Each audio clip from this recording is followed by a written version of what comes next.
এটা একটা শেমফুল। আমার কি হবে একটু পরে, কি ক্ষতি হবে কি লাভ হবে সেটা আমি জানি না। আই এম ভেরি মাচ আবিবিকা, ভেরি মাচ নস্টালজিক। আমি নির্দ্বিধায় কথাগুলো বলবো, সেটা ডিসির কানে যাক। আপনি আপনার মাধ্যমে ডিসিকে খবর দিবেন যে হবিবুর রহমান চৌধুরী কথা বলেছে, what ever it may be. সাধারণত যেভাবে আমি বক্তব্য রাখি একটু ব্যতিক্রম হলে হবে। আমি অনেকটা নস্টালজিক হয়ে গেছি। আমি আমার পুরোনো দিনের কথা মনে করছি। 38 বছর আমি একটা সংবাদপত্রের সম্পাদক। আমার জীবনের প্রথম অভিজ্ঞতা আজকে হলো, প্রথম। It is the first time in my life. With due apology that অনেকে একটা ক্লিয়ার করি, অনেকে তাকে বলেন রংফং তেরং। এই যে আগে তেরং, প্রথম ন্যাশনাল প্রেস ডে, একজন ডিসি ছাড়া আমরা মিটিং করলাম আজকে। এটা একটা শেমফুল।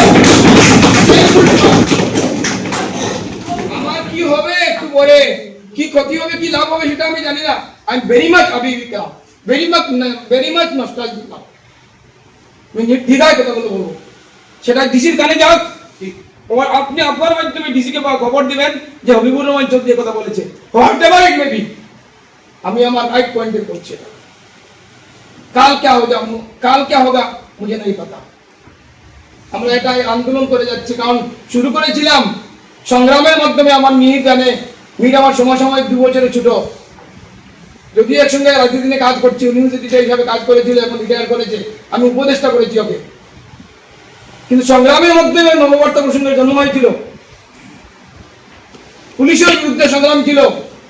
আমরা আন্দোলন শুরু করেছিলাম 1983-তে যখন ফ্লাড হয়েছিল, বড় ফ্লাড হয়েছিল। ডিসির বিরুদ্ধে আমরা গেছিলাম যে লক্ষ লক্ষ টাকা, তখন কোটি টাকা ছিল না, লক্ষ লক্ষ টাকা প্রস্তুত হচ্ছে, আমাদের পত্রিকা বন্ধ করে দেওয়া হয়েছিল।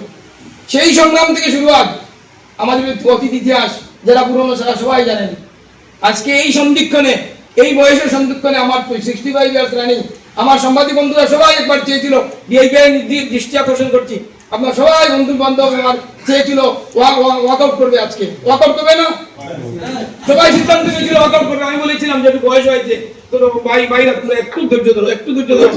আমরা আগে, এই যে মিহির বলেছে একটা কথা, সুন্দর কথা বলেছে, আগে বেঁচে থাকলে সংগ্রাম করতে সুবিধা হবে। আগে বেঁচে থাকি, আমরা অস্তিত্ব বজায় রেখে আমরা যদি এগিয়ে যাই, সংগ্রাম করতে আমাদের সুবিধা হবে।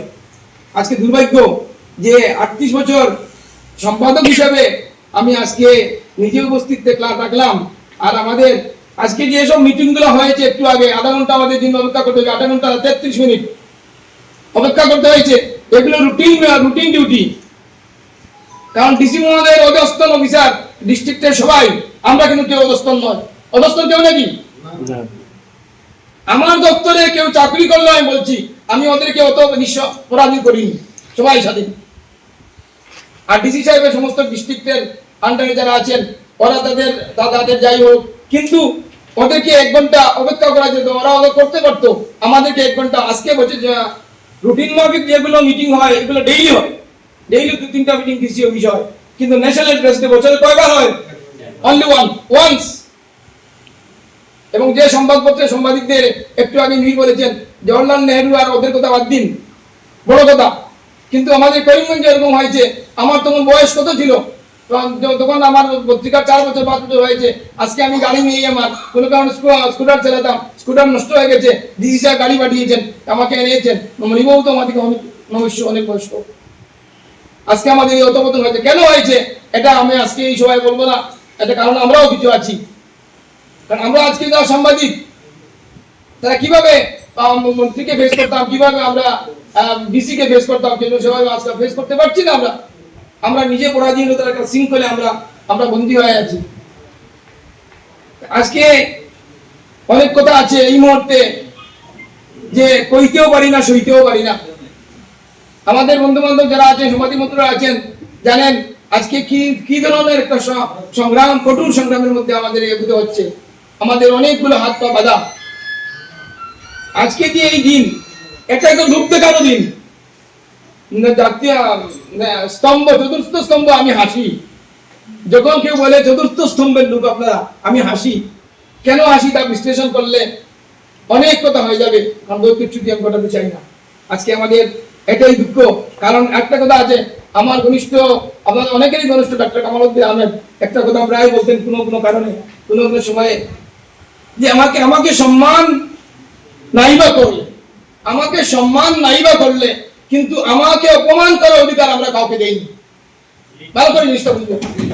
আমাকে সম্মান নাইবা করলে কিন্তু আমাকে অসম্মান করার অধিকার আমরা কাউকে দেইনি, কিন্তু আজকে আমরা অসম্মান বোধ করছি।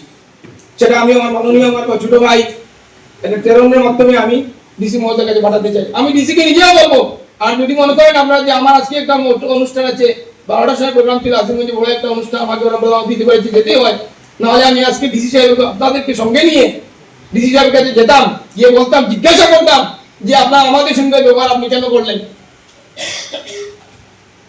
এনিওয়ে, আজকে আমার মানে যে বাড়িতে দুটো শুধু সংবাদপত্রের জন্য নয়, প্রশাসনের আজকের যে অভিজ্ঞতা সেটাও একটা পরিবর্তিত, এটা পরিবর্তন। এদিকে এর উত্তরও আমাদের প্রয়োজন। যদি আমরা আজকের এই দিনেও আমরা যদি চোখ বুঝে সহ্য করে ফেলি, যদি সহ্য করি, তাহলে আমাদের সমূহ বিপদ আছে। একটা সময় এআই মানে রোবটকে বসানো হবে, আর আমরা সবাই ভা ভা ভা এই দিন আসছে। আজকে তো আমার ভাই এখানে এসেছেন, প্রতিনিধিত্ব করছেন ডিসি সাহেবের, কিন্তু একদিন উনিও হয়তো চেয়ারে থাকবেন না, আর্টিফিশিয়াল ইন্টেলিজেন্সি দিয়ে চেয়ারে রোবট বসানো হবে, আমরা সবাই শুনবো। কিনুট সুগার একজনকে হয়তো আর্টিফিশিয়াল আনা হবে, আমরা শুনবো। এই দিনটাতে আমরা দেখতে না পাই, আমি কামনা করবো এই দিনটার আগে যাতে আমি পৃথিবীতে না থাকি। আর তোমাদেরকে বলে যাই যে তোমাদের জন্য এই দিন অপেক্ষা করছে, বি কেয়ারফুল। আমি আজকে তোমাদের অনেকে সবাই এখন যা আছে এখানে এভরিবডি প্রত্যেকের থেকে বয়সে পড়ানো, আমার সম্পাদকতেও আমার দীর্ঘদিন হয়ে গেছে 38 বছর।